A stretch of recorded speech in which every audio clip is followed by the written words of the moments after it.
inspirational children, and again I send them lots and lots of love. Look, speaking about things that are just very how shall we say this, amusing to some people, I've got to say, the situation over in France. You might be familiar with some of the goings on there. President Macron basically threw his toys out the pram, but let me just rephrase. He decided to do a bit of a shock election. It really caught people unaware. This was off the back of the results of the European election. He decided to let the French people have their say about what it is they want their country to look like. Well, he probably didn't predict, actually, that Marine Le Pen's party was then going to do what it actually did, because on Sunday, her party, the National Rally, they secured 33% of the vote. This has really sent ructions through a lot of people. It's been called a European earthquake. Of course, you know, the term far right is being thrown out today more times than I've had cups of tea, and I've had a lot of them today. What do you make to it, Daniel Moylan? Well, I think, first of all, we have to be very careful in saying what is going to happen now in Parliament in France, because these are first-round elections. They have second-round elections next Sunday. And the way in which it works in France, I can't explain it in detail, but they can do deals. And in the past, they've done these deals. Let's just call them tactical voting, then people kind of know what it's like. Tactical voting, where they have tactical candidate withdrawals, candidates pulling out and so on, and doing deals across constituencies. And in the past, they've used this mechanism to keep the Marine Le Pen party away from power. The difficulty this time is that she's got so many votes in the first round that it might be difficult for them to do that.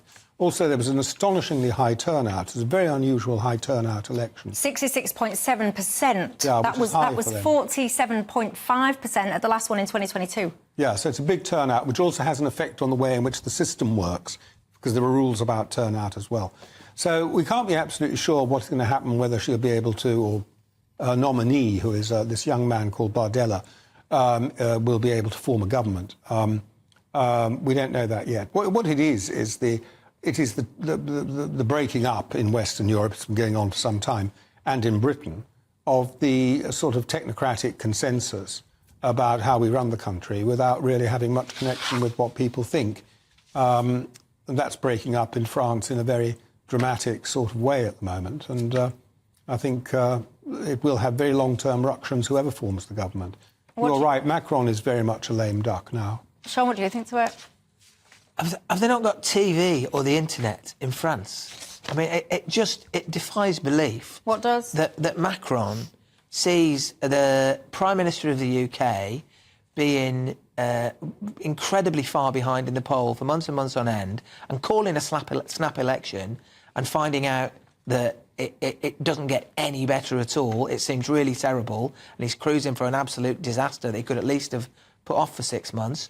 Then he, Macron, does terribly in the European election and thinks, I'll do exactly the same as Rishi Sunak's done in the UK, and sure enough, he's got exactly the same result. I think when it comes to it, as we've heard, well, we don't know what's going to happen in the second round. My hunch is that the Marine Le Pen probably won't end up forming a government, but clearly she very, very possibly could.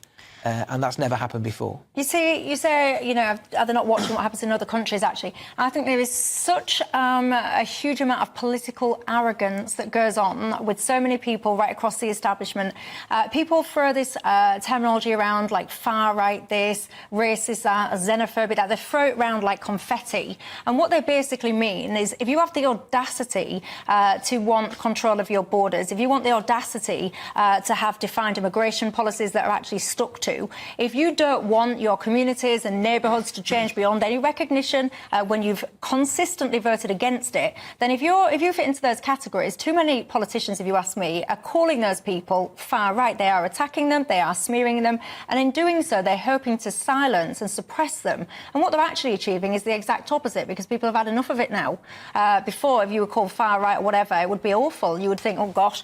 Many people now, when they're called far right, it almost just makes them laugh, not because they're undermining the genuine far right or they think that's amusing or funny, but because the terminology has become so misused and so ridiculous that the things that it actually is used to describe now are, to many people, sensible policies such as controlling your border.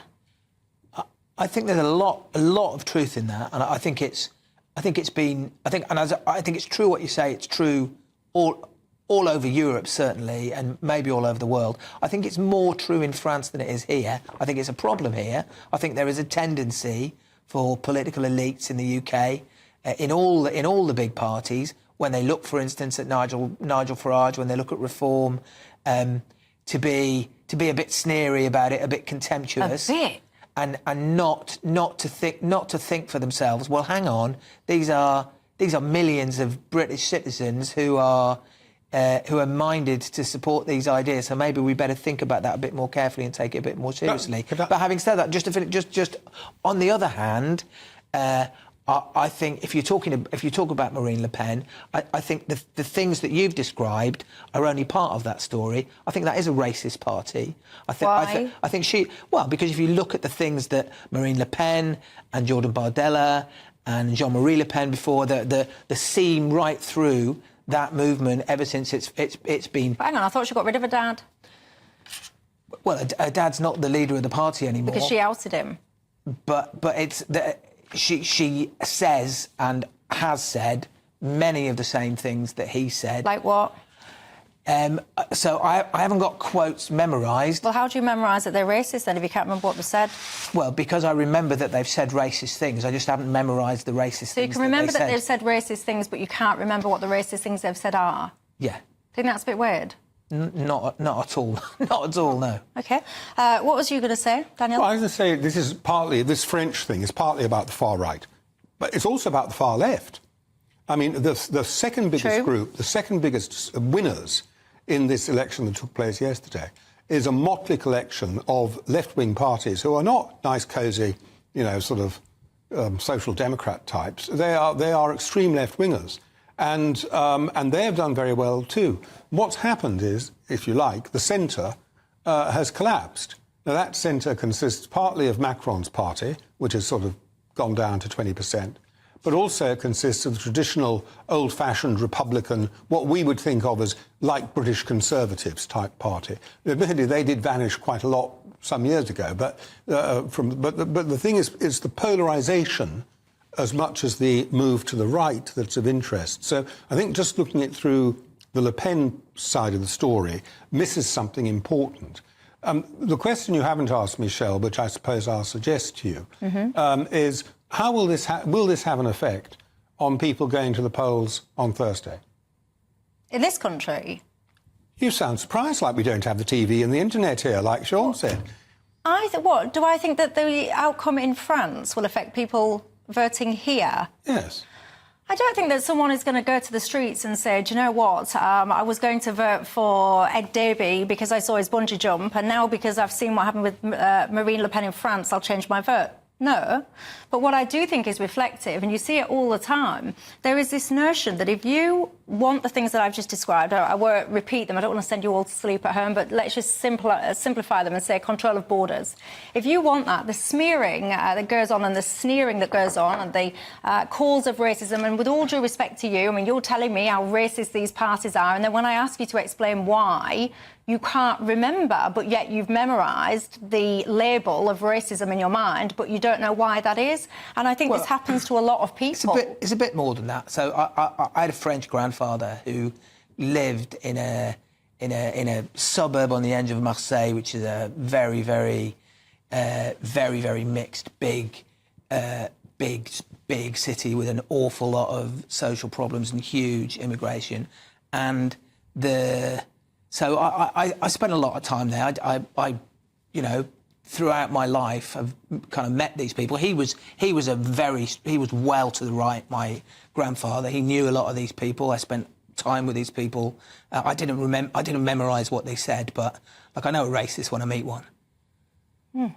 But then I just think that this label and this smearing, it is absolutely replicated in this country as well. I'll give you a tiny little example. Today, a newspaper tweeted out a video on Twitter, X, and it was absolutely awful, and it was what I would describe as absolutely unacceptable, vile racism. There was ladies walking down the street that were Muslim. They had, their headscarves on and all the rest of it, and whoever was filming this video was running up and snatching off their headscarf, I mean, absolutely disgusting, horrendous behaviour. I really don't condone that at all. So they tweeted this out, and people all very, very quickly in the comments were saying, this is what Nigel Farage et al. Have created. I wonder what party this person is going to be voting for. Well, actually, when you played the video, what you actually heard was the person that were doing the snatching was a lady speaking in Arabic, saying something about what was going on in Iran, and ladies there being forced to wear the headscarf, and here we have a democracy and you don't have to wear it. It was all of that kind of thing. So it absolutely was not the story that had been painted and absolutely echoed within the tweets. And I found that absolutely fascinating. So do I think Marine Le Pen will change voting outcomes on Thursday? No. But I also do think that what's going on there with the smearing of what I would call often very just ordinary people with concerns is being echoed on the streets in Britain. And I, for one, will be personally fascinated to see the outcome of the likes of Reform UK after the election here and see what happens there. And anyway, look, speaking about France and immigration and borders and all the rest of it, after the break, I want to look at the antics in Glastonbury. Did you see it? A so-called Banksy artwork